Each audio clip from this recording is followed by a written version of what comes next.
Coronavirus, la pandemia. ¿Cuáles son los síntomas? ¿Cómo se transmite? ¿Qué puedo hacer para protegerme y prevenir la propagación de la enfermedad? Nuevo padecimiento que ha encendido las alarmas de los sistemas de salud. Coronavirus, la pandemia.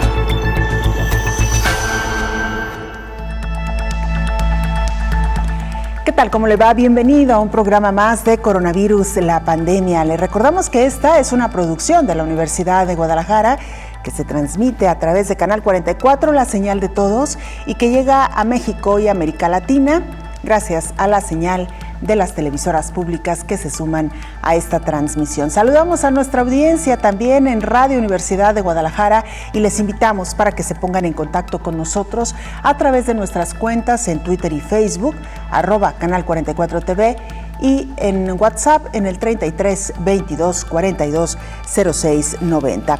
Hoy dedicaremos a nuestro programa a hablar sobre este anuncio que hicieron algunos científicos mundiales sobre la posibilidad de la transmisión del nuevo coronavirus por aire. ¿Qué pasa con las personas que realizan actividad al aire libre y también de tipo laboral? Una reapertura a ciegas podría conducir a México a donde no desea ir. Esto es lo que advierte la Organización Mundial de la Salud. Con la curva epidémica todavía activa en México, los habitantes se pueden unir a la campaña Tose con Causa para contribuir a la ciencia. Tendremos un reporte especial desde Brasil y también de la India. Nuestros compañeros reporteros nos estarán informando desde ahí. Sin mayores preámbulos, iniciamos. Vamos a nuestra nota introductoria que nos presenta nuestra compañera Isaura López Villalobos. La contaminación de aire agrava la salud de las personas y ante la pandemia de COVID-19 el panorama mundial se vuelve de mayor riesgo. Las minutas partículas contaminadas que se encuentran suspendidas en la atmósfera agravan la salud de las personas, las cuales penetran en los pulmones y en el sistema cardiovascular, ocasionando una serie de enfermedades, entre estas infecciones respiratorias, neumonías y neumopatía obstructiva crónica que pueden ser fatales. El aire que respiramos en este planeta es letal. Un informe de la Organización Mundial de la Salud advierte que la contaminación del aire provocó 4.2 millones de muertes en el 2016, más del 90% en países de Asia y África, seguido de Mediterráneo Oriental, Europa y las Américas. La contaminación del aire es un factor de riesgo crítico para las enfermedades no transmisibles, anota la OMS. Ante la advertencia reciente de científicos mundiales de que el nuevo coronavirus también se transmite vía aérea y por aerosol, la alerta es mayor al sistema de salud, con la afirmación de científicos de 32 países de que micropartículas que transitan en el aire pueden ser factor de contagio del virus SARS-CoV-2. Las medidas sanitarias deberán de reforzarse por todas y todos, tomando en cuenta que se vive en un mundo contaminado. El mantener estas partículas suspendidas en un lugar cerrado, el riesgo de enfermar por la COVID-19 es mayor. Análisis recientes muestran que el mayor contagio se da en el hogar, trabajo y en espacios recreativos social cerrados. De acuerdo al mapa COVID-19 de la Universidad de Johns Hopkins, ya son más de 12.822.000 personas confirmadas por COVID-19. La mayor cantidad de casos los concentra Estados Unidos, Brasil, India, Rusia, Perú, Chile y México. En cuanto a defunciones, la cifra global asciende a más de 567.000, con mayor registro en Estados Unidos, Brasil, Reino Unido, Italia y México. Desde el inicio de la pandemia, la OMS había sostenido que la transmisión del virus SARS-CoV-2 principalmente se propagaba de persona a persona a través de la expulsión de gotas al hablar, toser y estornudar. Ahora advierten que la COVID-19 está en el aire. Informó Isaura López Villalobos. Como todos los días, vamos a la sede de la Organización Mundial de la Salud en Ginebra, Suiza. Ahí nuestro compañero Roberto Castañares, corresponsal de la agencia EFE, nos presenta el reporte más reciente de esta organización. Roberto, te escuchamos. Adelante con la información. Hola, ¿qué tal? Buenos días, Belén. Buenos días a todo el auditorio de Canal 44. Si a lo largo de este lunes las cifras evolucionan como en los últimos días, nos vamos a encontrar con que desde el jueves hasta hoy vamos a sumar 1 millón de infectados más por el coronavirus en todo el mundo. Cada uno de los pasados 4 días hemos sumado entre 205.000 y 230.000 nuevos casos. Y este lunes, hasta esta hora, rondamos ya los 150.000. Con los fallecidos todo muestra mayor regularidad y llevamos casi 2 meses en los que sumamos alrededor de 5.000 cada día. De este modo, los decesos por COVID-19 en el mundo durante más de medio año de pandemia suman hoy 565.000, mientras que los contagios llegan ya a los 12.700.000, según las cifras de la Organización Mundial de la Salud. Por cierto, esas cifras de 230.000 infectados diarios a nivel global son récord y no se habían alcanzado aún desde que en enero se empezaron a recopilar datos. 230.000 infectados diarios en los pasados días. América sigue concentrando casi la mitad de los casos, con casi 6.700.000 enfermos, seguida de Europa, que se aproxima a los 3 millones, y Oriente Medio, con cerca de 1.300.000 contagios. La lista de países más afectados la sigue encabezando Estados Unidos, superando ya los 3.200.000 infecciones, seguida de Brasil, India, Rusia, Perú, Chile y México, que ha adelantado durante el fin de semana a Reino Unido como el 7º país del mundo con más contagios. También destaca el hecho de que España ha salido del grupo de 10 países más afectados en el mundo en cuanto a número de casos, en el que estuvo durante unos 3 meses, al ser adelantada en este caso ya por Sudáfrica e Irán. Ahora España baja a la 11ª posición, pero no obstante continúa en el 7º puesto en la lista de países con más fallecidos, al haber registrado más de 28.000. Los pacientes recuperados siguen en rápido aumento en todo el mundo y son ya 7,5 millones, acercándose a los 2/3 del total, mientras que unos 58.000 casos activos se encuentran en estado grave o crítico. Reportó desde Europa Roberto Castañares para el programa Coronavirus, la pandemia. Gracias, Roberto, por esta información muy oportuna y puntual. Saludamos en esta mesa de trabajo, como todos los días, al doctor Héctor Raúl Pérez Gómez, infectólogo. Doctor, ¿cómo le va? Hola, ¿qué tal? Buen día, Belén. Gracias. Gusto saludarte. Igualmente, muchas gracias por acompañarnos. Antes de entrar a nuestro tema, doctor, recapitulando un poco sobre esto que nos mencionaba Roberto Castañares, el más reciente informe de la Organización Mundial de la Salud, la situación crítica por la que de nueva cuenta atraviesa Estados Unidos, hoy con un foco rojo en el área de la Florida, doctor. Efectivamente, y hace 2 días, 40,000 nuevos casos en un solo día. Es una catástrofe desde mi punto de vista, porque más de 3 millones de personas infectadas y, como bien lo señalas, ha tenido múltiples epicentros dentro de los Estados Unidos esta pandemia. Primero fue Nueva York, después fue Los Ángeles y en general California, Texas, que incluso tuvo que volver a cerrar la economía que había aperturado en semanas previas, y pues ahora Florida. Florida ha sido uno de los estados más impactados por la pandemia en Estados Unidos. Sin embargo, parece que hoy es el foco de mayor atención y de mayor impacto. Incluso mencionan que la situación por la que atraviesa es aún más grave que la que vivió Nueva York en sus peores momentos. Sí, proporcionalmente es posible que sea más grave lo que está ocurriendo en Florida. Recordemos también que Florida constituye uno de los destinos turísticos más importantes para los Estados Unidos, y creo que la conjunción de todos aspectos es lo que está generando de alguna forma el que se convierta en un foco rojo grave para Estados Unidos, y de alguna manera lo que impacta en una parte del mundo impacta para el resto del mundo. Sin duda con una pandemia. Y no olvidar que México es un país fronterizo con Estados Unidos y de ahí, bueno, la importancia de seguir puntualmente lo que ocurre con nuestros vecinos del norte. Bueno, doctor, el tema que hoy nos ocupa, un informe del cual ya le habíamos hablado a nuestra audiencia y que tiene que ver con una carta publicada hace varios días por un equipo de científicos en el mundo que daban cuenta sobre el riesgo de contagiarse a través del medio ambiente, del aire específicamente. ¿Qué es lo que se ha sabido desde entonces, doctor? Y sumar también lo que ha dicho la Organización Mundial de la Salud respecto a esta carta.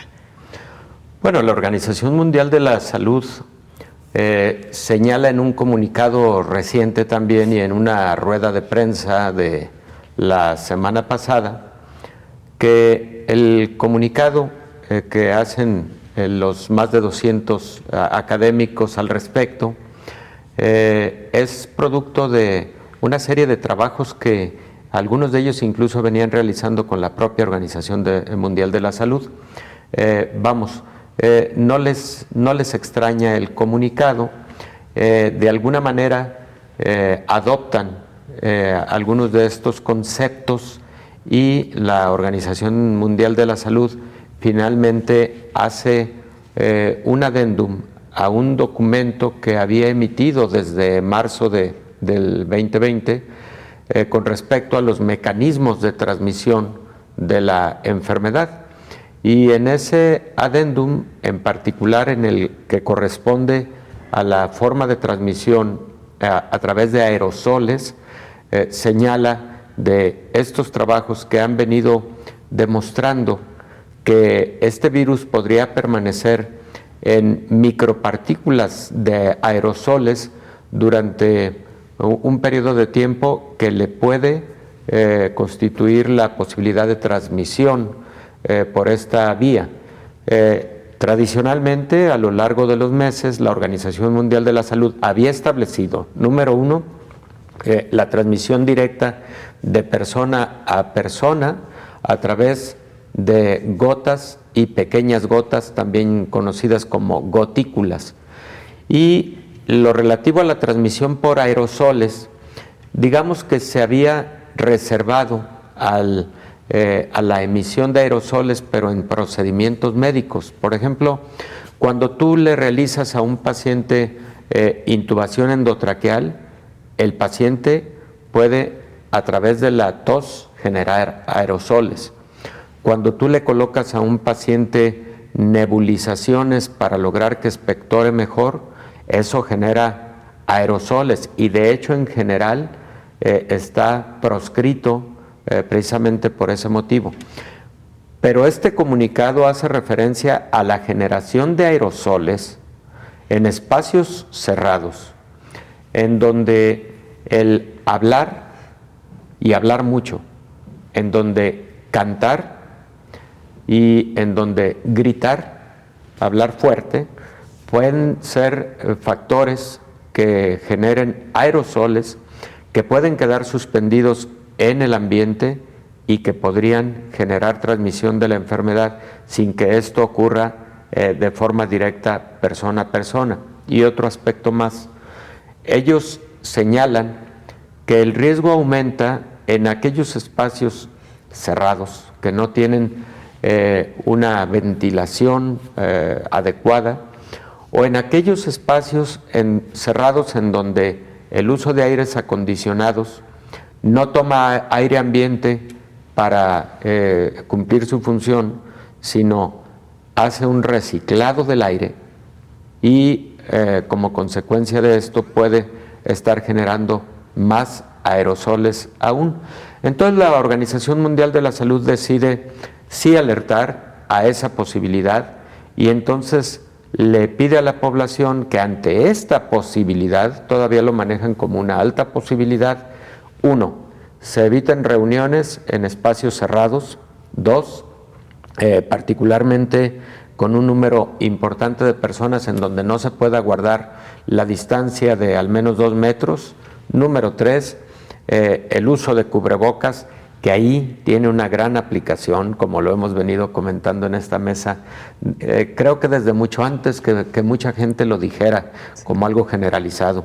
4, el que los espacios aseguren alguna manera de ventilación.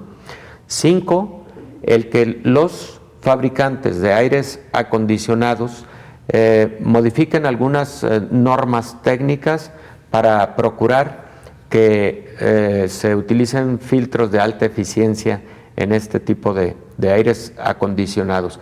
En general son las medidas que sugiere la Organización Mundial de la Salud, y bueno, que en algunas reuniones, pero en donde no haya tal número de personas, se eviten los gritos, se evite cantar, por ejemplo, y esto deriva de brotes que ocurrieron, por ejemplo, en coros musicales, se presentaron también en salones de baile, etcétera, y por eso se asumió que podría esto estar ocurriendo. Muy bien, doctor. Vamos a regresar para puntualizar en algunos de estos detalles que usted nos ha proporcionado y, por supuesto, para responder las inquietudes de nuestra audiencia, porque sin duda alguna ha sido pues uno de los aspectos que más ha llamado la atención y que más ha preocupado también. Con esto y mucho más, claro, regresamos.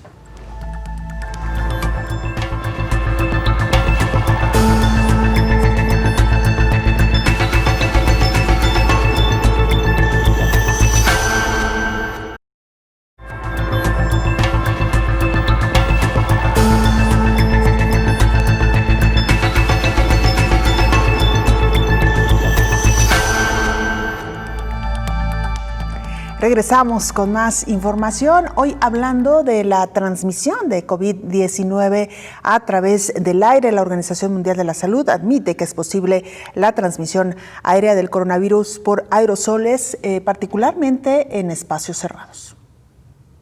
La semana pasada, la Organización Mundial de la Salud reconoció lo que varios científicos señalaban, que el nuevo coronavirus sí se transmite a través del aire en zonas abarrotadas de personas y sin ventilación.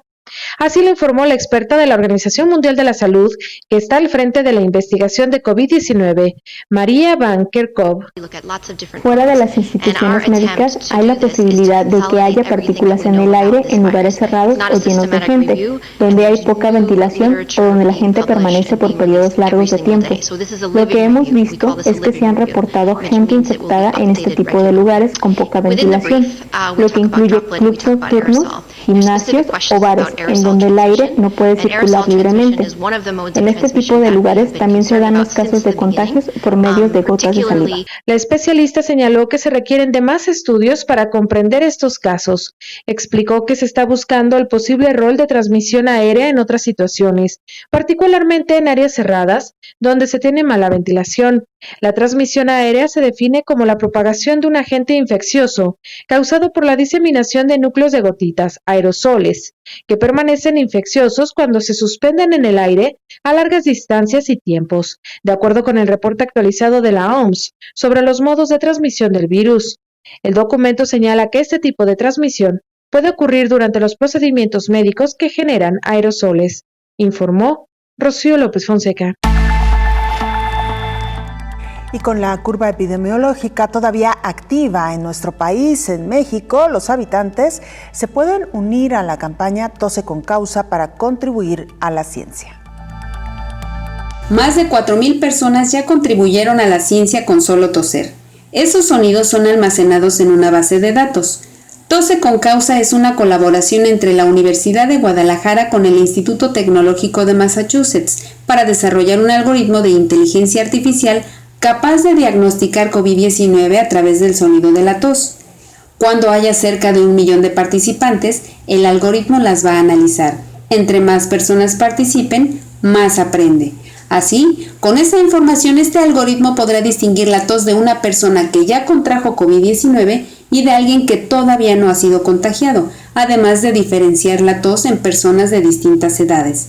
Luego, con esa información ya procesada por el algoritmo, será creada una aplicación móvil con el fin de que el usuario pueda saber si tiene el virus.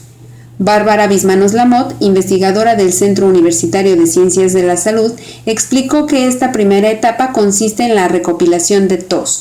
Y luego tiene que diferenciar las toses por edades, por sexo, y luego dentro de cada edad las toses sanas y enfermas. En este momento el algoritmo, o sea, cuando tosemos todavía no estamos vinculados al algoritmo.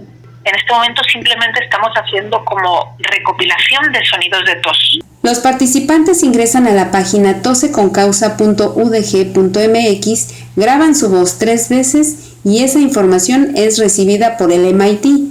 La idea es que durante 14 días las personas puedan grabar la tos. Es un periodo en el que se considera que puede incubar el COVID-19, pero si olvidan hacerlo un día, la recomendación es que continúen con el ejercicio los siguientes días.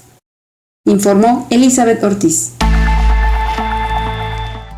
Gracias a nuestra compañera Elizabeth. Ya lo sabe usted, si quiere colaborar con la ciencia, poner su granito de arena, puede participar en esta campaña Tose con Causa. Regresamos a esta mesa de trabajo con el infectólogo Héctor Raúl Pérez Gómez. Doctor, ya nos hacía una muy clara y detallada explicación de lo que hasta ahora ha dicho la Organización Mundial de la Salud, un poco también en respuesta a este informe de los científicos. Me parece que es un momento adecuado, doctor, para retomar la transmisión vía aérea, porque no es lo mismo, como usted lo mencionaba hace un momento, el estar cerca y que una persona tose o tosa enfrente de nosotros a una muy corta distancia, claro, que alguien que habla o quizá incluso hasta estornuda, utilizando el estornudo de etiqueta, en un área cerrada o en una área abierta. Es decir, hay diversas particularidades en torno a la transmisión por vía aérea, doctor. Definitivamente. En un estudio publicado en la revista New England Journal of Medicine en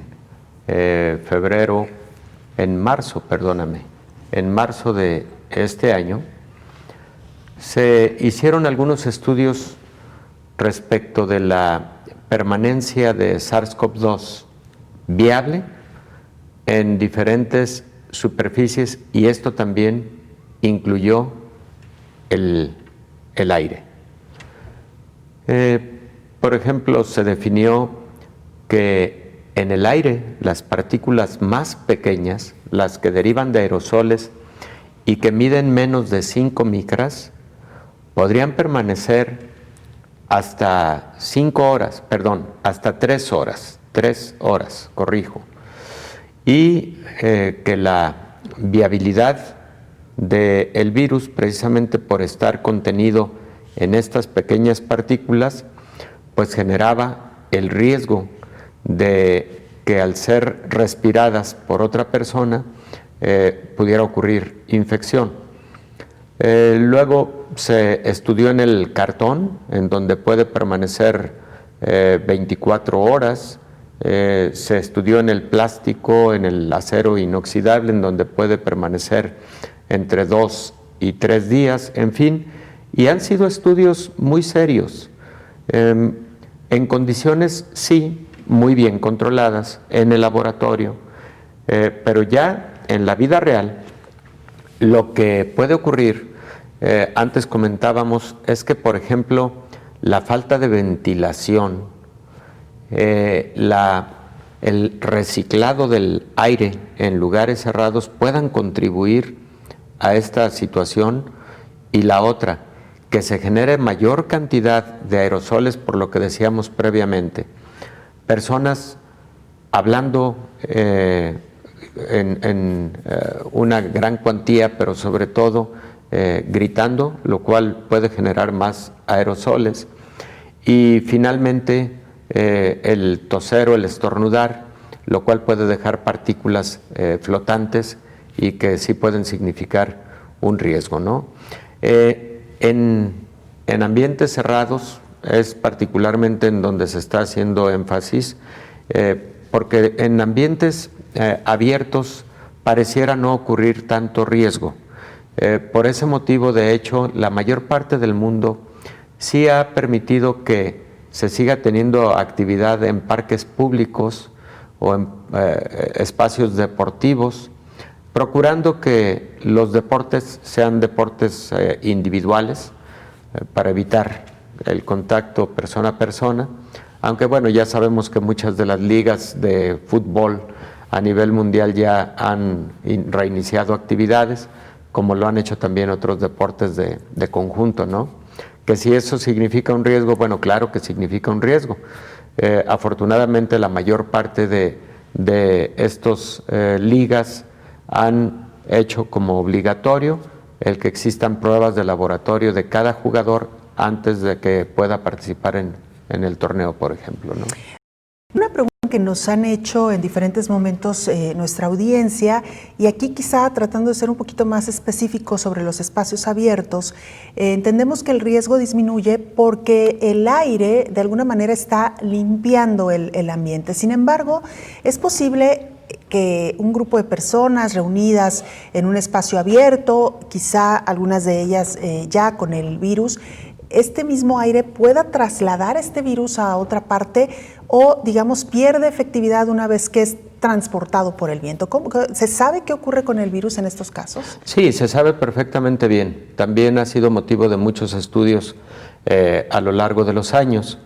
Por ejemplo, la atención de pacientes altamente infectocontagiosos debe darse en condiciones de presión negativa en los lugares de atención, es lo ideal. ¿En qué consiste este tipo de espacios de presión negativa? Pues precisamente son espacios en donde se genera presión hacia la salida con el propósito de que el flujo esté siendo de manera dinámica y permanente. Bueno, el medio ambiente o los ambientes abiertos pueden propiciar precisamente que la dispersión del virus por las corrientes de aire, etcétera, pudiera ayudar a que esté menos concentrado en un solo sitio y eso genere un mucho menor o no genere ningún inóculo.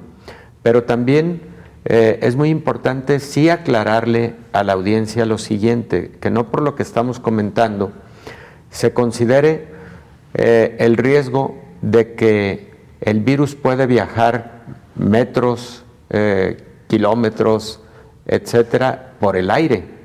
No, realmente lo que ocurre de forma habitual es las gotas que se expiden a través de hablar, estornudar o toser, caen al suelo casi de forma inmediata, sobre todo las gotas, las que miden más de 5 micras.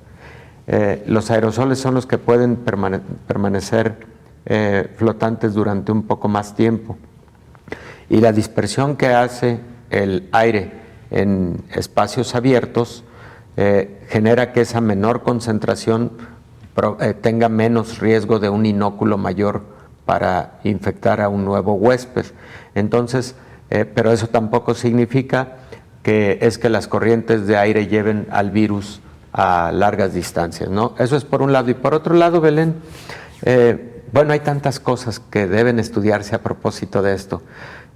Si es de día, es probable que la luz ultravioleta también genere que el virus sea inviable durante en un tiempo más corto, ¿no? Doctor, hablamos de esto porque es muy, muy interesante este dato para dedicarle un poquito más de tiempo después de la pausa. Con todo gusto. Hacemos una pausa brevísima, @Canal 44 TV en Twitter y Facebook, o nos puede mandar mensajes si usted lo desea en WhatsApp al 33 22 42 06 90. Volvemos.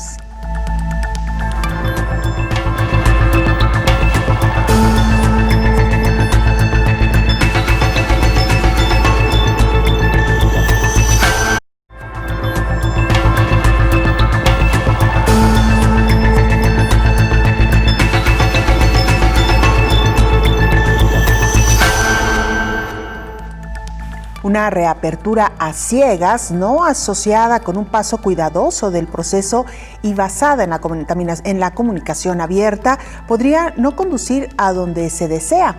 Frente al estado actual de la pandemia, incluido México, esto lo sostiene Mike Ryan, jefe de emergencias de la Organización Mundial de la Salud.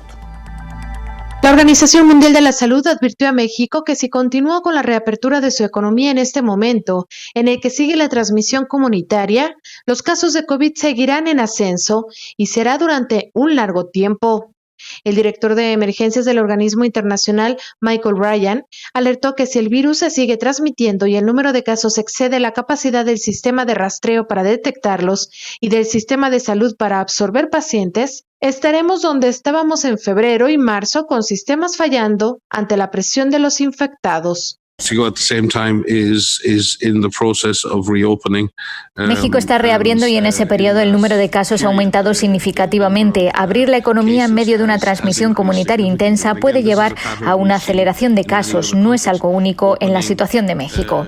México es el quinto país en número de fallecidos y ha tenido récord de casos en los últimos días. En cuanto a España, sobre los rebrotes, señaló el director de emergencias de la OMS que es lo esperado, sobre todo para los países que han logrado controlar la pandemia, y aconsejó a las naciones tener sistemas de rastreo que permitan localizar rápidamente esos brotes.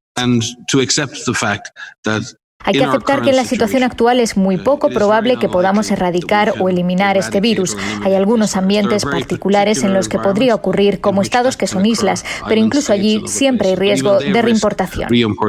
La OMS exhortó a México a encontrar la manera de balancear la aceleración del COVID-19 y la reapertura de su economía, informó Rocío López Fonseca. Sí, nuestra compañera Flavia Peixoto nos presenta la actualidad, lo que está ocurriendo hoy por hoy en este país que también ha mantenido índices de contagio de los más altos en América Latina. Flavia, es un gusto escucharte y saludarte. Adelante con tu reporte.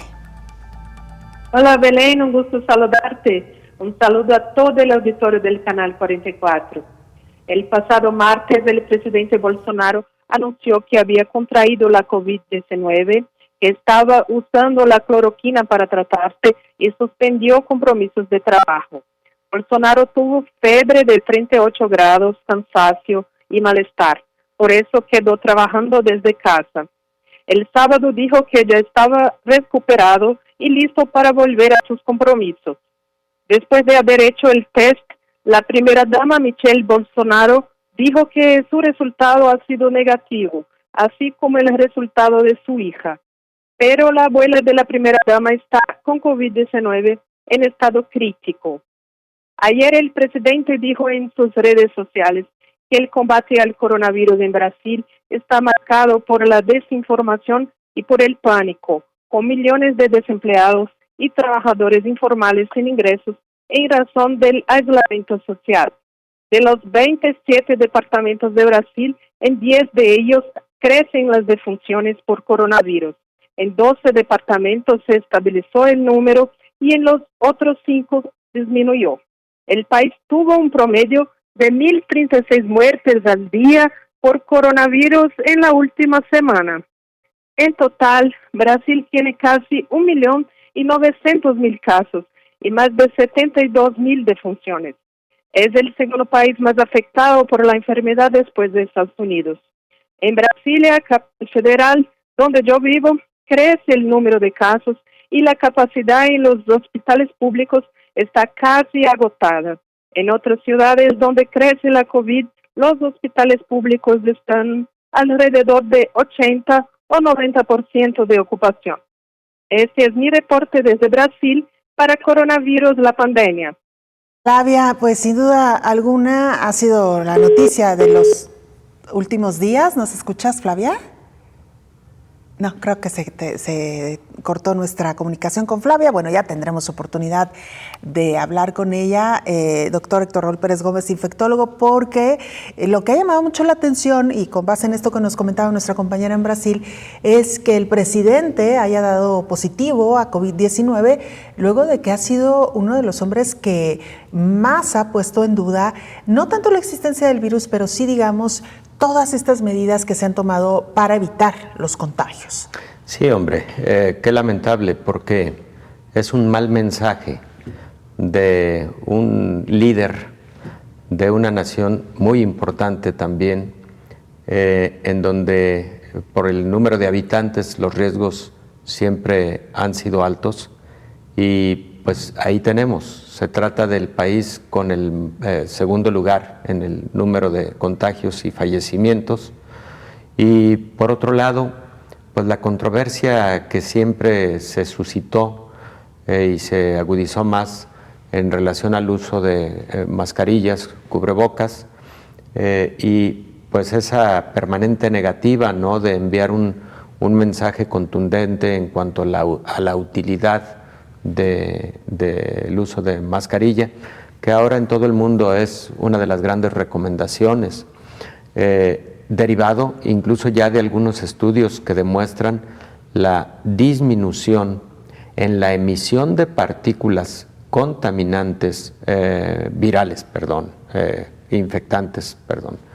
partículas infectantes, y comparativamente, por ejemplo, cuando ninguno de los las dos personas que están a una cierta distancia portan mascarilla, comparativamente con el escenario en donde una sola lo porta o el escenario en donde dos están portando la mascarilla, ¿no? Y cómo se ve esa gran diferencia en la emisión de partículas eventualmente infectantes al medio ambiente. Claro. Doctor, y precisamente es el tema que hoy nos ocupa, la transmisión por vía aérea. Antes de irnos a la pausa, ponía usted sobre la mesa un tema por demás interesante. ¿Qué pasa con estas partículas contaminantes que están suspendidas en el aire y que interactúan también con otros factores del medio ambiente? Nos referimos, por ejemplo, a la luz solar e incluso, doctor, a la contaminación del propio medio ambiente. Fíjate, Belén, que para muchas enfermedades infecciosas se ha identificado que la exposición a luz ultravioleta puede disminuir la infectividad y puede eventualmente matar a ciertos patógenos.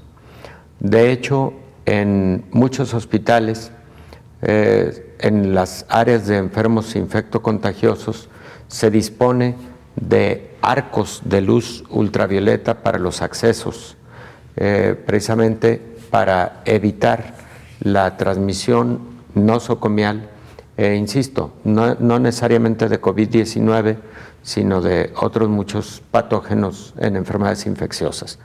Pero también empiezan a ocurrir algunos estudios que sugieren que la densidad del aire en presencia de contaminación ambiental puede generar también mayor suspensión de partículas infectantes de SARS-CoV-2, el virus responsable de COVID-19, lo cual entonces debe alertar al riesgo de que metrópolis con mayor contaminación pudieran tener un incremento en el número de casos exactamente por este fenómeno de interacción entre contaminación ambiental y suspensión de partículas infecciosas en forma de aerosol que derivan de pacientes infectados por COVID-19.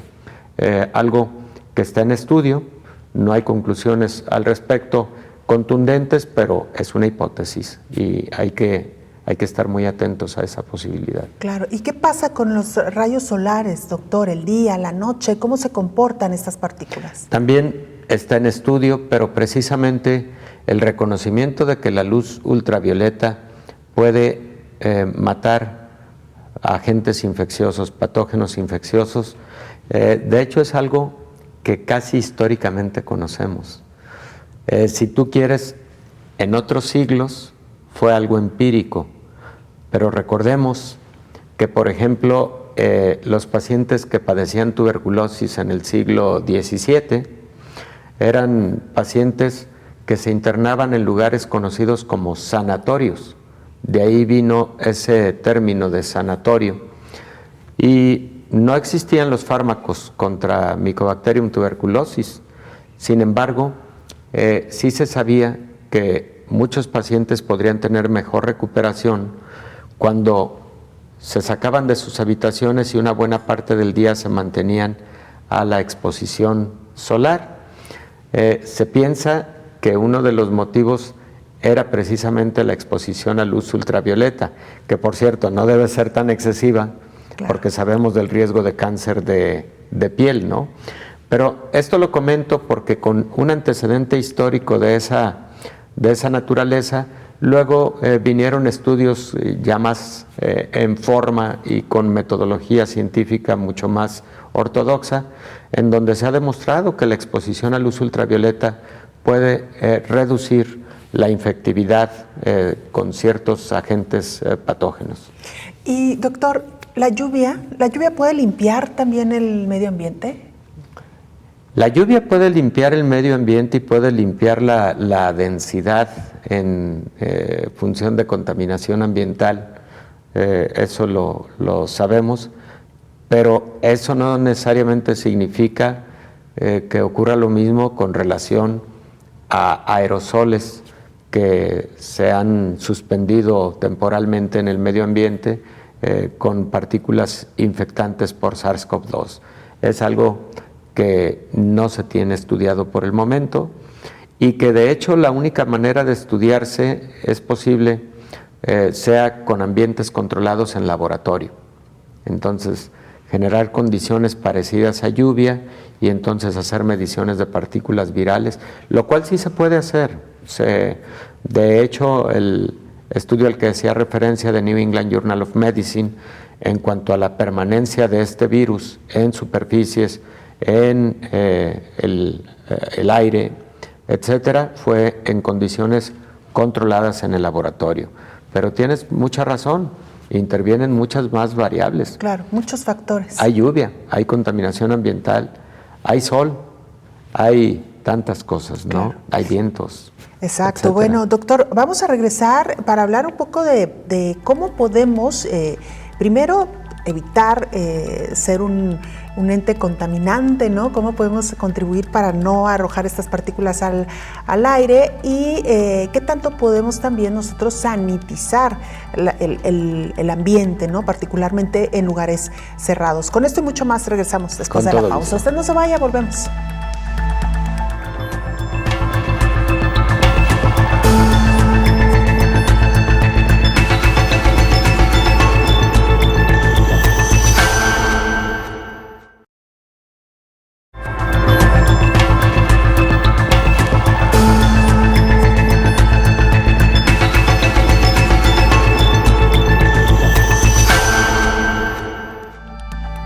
Como lo hemos comentado ya en otras ocasiones, esta pandemia está causando estragos también en la situación emocional de la humanidad.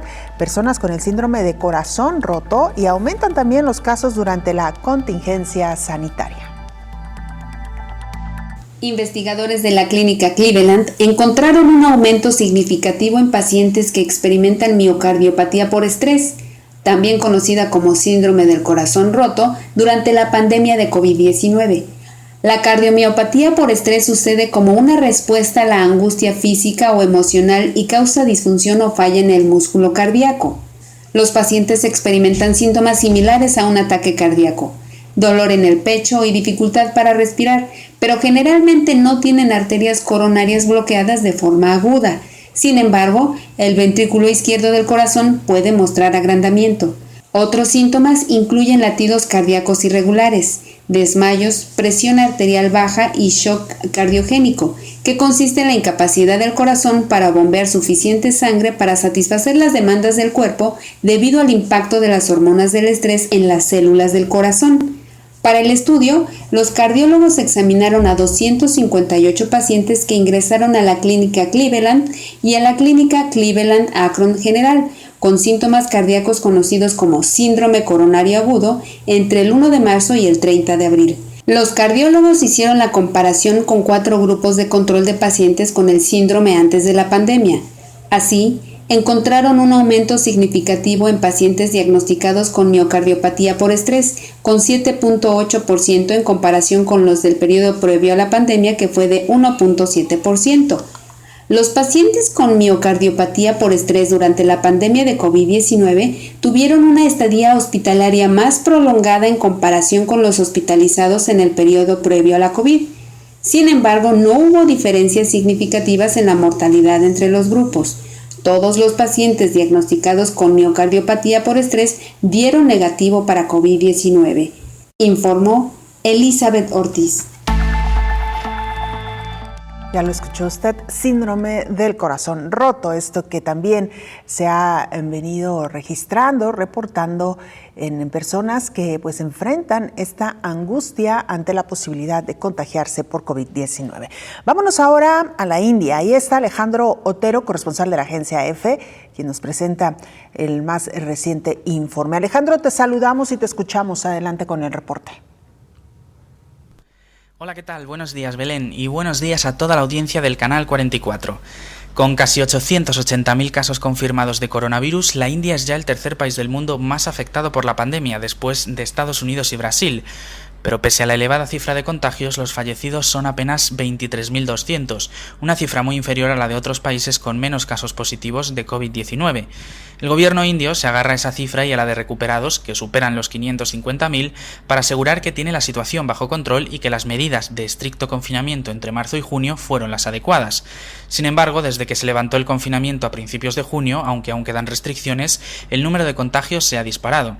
Uno de los sectores económicos más afectados por los 2 meses de paralización del país es el de los vendedores callejeros, que abundan en todas las ciudades de la India. Tras 2 meses sin poder trabajar, algunos se enfrentan a importantes deudas que no pueden pagar. Por ello, el gobierno indio anunció en mayo que destinará 50.000 millones de rupias, unos 665 millones de dólares, a facilitar créditos a intereses bajos para estos trabajadores. Pero estos vendedores callejeros se enfrentan además a la dificultad de hacer su trabajo y mantener las nuevas medidas higiénicas y de distancia social para frenar el coronavirus. Para ello, la Federación India de Seguridad y Estándares Alimentarios emitió una sencilla guía con las precauciones que deben tomar los vendedores de alimentos, aunque también son válidas para el resto de vendedores. Así, vendedores y clientes deberán permanecer todo el tiempo con la mascarilla puesta, y los vendedores deberán además tener desinfectante para manos y para limpiar sus carros de venta y facilitar el pago electrónico, algo difícil para la mayoría de estos comerciantes. Con esa guía, la Asociación de Vendedores Callejeros de la India se lanzó a principios de junio a explicar esa nueva normalidad a los cerca de 300.000 vendedores ambulantes que calculan hay en Nueva Delhi, así como a los de otras ciudades del país. En cambio, en el estado de Maharashtra, que alberga la capital financiera de la India, Bombay, no se han regulado las medidas de seguridad que debieran tomar los vendedores callejeros. Según las autoridades estatales, la venta ambulante está prohibida, por lo que no hace falta ninguna regulación adicional por la pandemia. Sin embargo, la Corte Suprema del Estado pidió en junio al gobierno que regulara esas prácticas. Maharashtra es el estado indio más afectado por el coronavirus, con más de 254.000 casos. Reportó Alejandro Otero desde la India para el programa Coronavirus, la pandemia. Muchas gracias, Alejandro Otero, por este reporte. Muy interesante lo que está ocurriendo también en la India, uno de las regiones más pobladas del planeta y donde mayor concentración de población hay en pequeños espacios, lo cual también evidentemente se ha convertido en uno de los factores para que la epidemia, para que los contagios se multipliquen día con día. Regresamos a esta mesa de trabajo con el doctor Héctor Raúl Pérez Gómez, infectólogo. Doctor, le preguntaba, ¿qué medidas podemos tomar para reducir el riesgo de contagiarnos a través de vía aérea o del aire o del ambiente? Y me parece que aquí es muy importante hablar de nueva cuenta del cubrebocas. Claro, pero por supuesto, la Organización Mundial de la Salud adopta recomendaciones a partir del 6 de junio y las publica para diversos escenarios, y en general hace referencia a el uso de las mascarillas para todas las personas, en particular personas con mayor riesgo de la enfermedad, en particular para personas que al salir a la calle estarán en riesgo de no tener distancia suficiente entre persona y persona. Y como esa situación puede ocurrir en cualquier momento cuando una persona tiene necesidad de salir a la calle, entonces la Organización Mundial de la Salud empieza a partir de ahí a sugerir el uso generalizado de cubrebocas. La mayor parte de países lo han adoptado y han insistido sobre esta medida de protección. Inició hace varios meses con la recomendación de que fuera el paciente quien portara el cubrebocas, pero aquí lo dijimos desde el mes de febrero o marzo, principios de marzo, lo recordarás, sí, Belén, que en países como México el transporte público iba a representar un grave riesgo de transmisión de la enfermedad. En el espacio del transporte público no hay oportunidad de mantener distancia entre persona y persona de al menos los 6 pies que se recomienda, 1.80 centímetros, y que por lo tanto eran escenarios en donde era importante portar cubrebocas de manera generalizada. Por otro lado, comentamos en diversos momentos que la enfermedad en su modalidad asintomática podía transmitirse también y que por ende este cubrebocas o mascarilla representaba una gran oportunidad para reducir la transmisión a partir de personas con pocos síntomas o asintomáticas.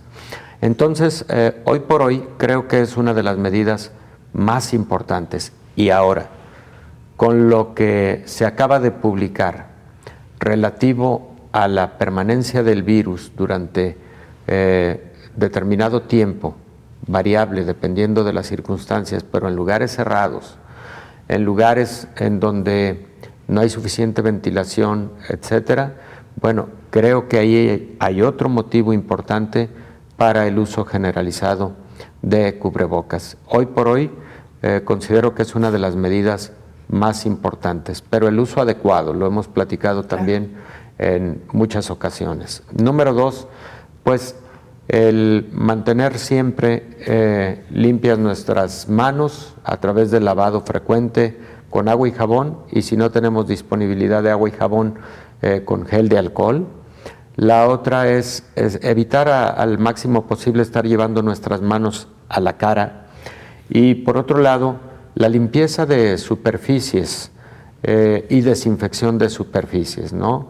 Con soluciones a base de cloro en una concentración de 1 a 1000, lo cual significa para fines prácticos el contenido de 1 galón de agua con aproximadamente 10 mililitros a 15 mililitros de cloro es suficiente para la limpieza de superficies, manijas de puertas, etcétera, y eso también reduce mucho los riesgos. Las más importantes, no las perdamos de vista, siempre serán la distancia entre persona y persona, que si es de 2 metros o más, mucho mejor. Cuando se tose o estornuda, utilizar el método de etiqueta, que es cubrir las vías respiratorias con la parte interna del codo o evidentemente con un pañuelo. La otra situación clave es evitar el saludo de mano, el abrazo, el beso en este tiempo de tanto impacto por la pandemia y repito, el uso de cubrebocas, que está siendo la medida más importante, y en lo posible evitar salir de casa, claro, salvo para necesidades fundamentales. Doctor, ¿es posible sanitizar el aire, el ambiente?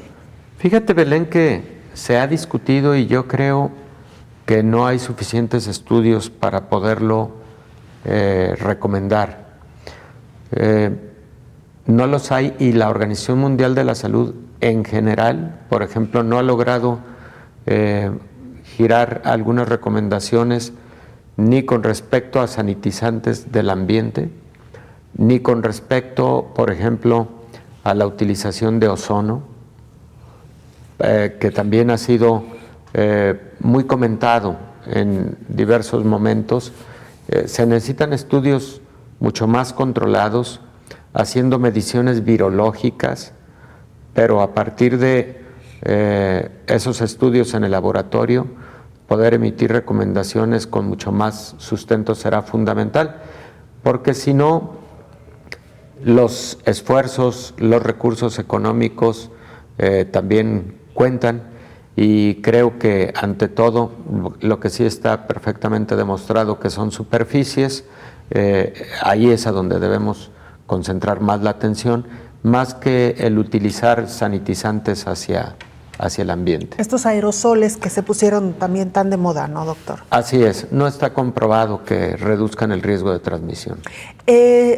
Ventilar los espacios, eso doctor, sí, definitivamente. Permitir que entren los rayos del sol, como también ya lo mencionaba, es una buena práctica, sobre todo para los espacios cerrados. Por supuesto que sí, eso es una buena práctica, incluso lo ha sido a lo largo de muchos y muchos años. Así es, las abuelas siempre recomendaban, ¿no?, ventilar los espacios, permitir la luz del sol, así que es. Como ya lo dijo usted, ha resultado también un buen método, incluso en otras enfermedades, para tratar de aminorar la presencia del virus en los aires. Así es. Muy bien, doctor, pues muchísimas gracias. Como siempre, sin duda ha sido un gran tema. Recordarle a nuestra audiencia, nunca será suficiente el recordarlo. La principal medida, lavado de manos constante, que el uso de cubrebocas no nos haga olvidar el resto de las medidas que también son muy efectivas. Claro. Lavado de manos, evitar los saludos de mano o abrazos, besos obviamente, y mantener, como se le conoce acá en México, su sana distancia, que también eso es fundamental. Hoy por hoy, y una vez que hemos hablado de contaminación por vía aérea o en el aire, el uso del cubrebocas, que puede ser una muy, muy buena medida. Indudablemente, Belén. Y tú has dicho, nunca será suficiente insistir en estas recomendaciones. Yo agrego otra, nunca será tarde. Así es. Nunca es tarde. Adoptemos ya esas medidas con mucha disciplina. Doctor, como siempre, un gusto charlar con usted. Con todo gusto, Belén. El infectólogo Héctor Raúl Pérez Gómez. Nosotros nos vamos. Gracias por habernos acompañado. Le invitamos para que nos acompañe en la siguiente emisión. Hasta entonces. Coronavirus, la pandemia.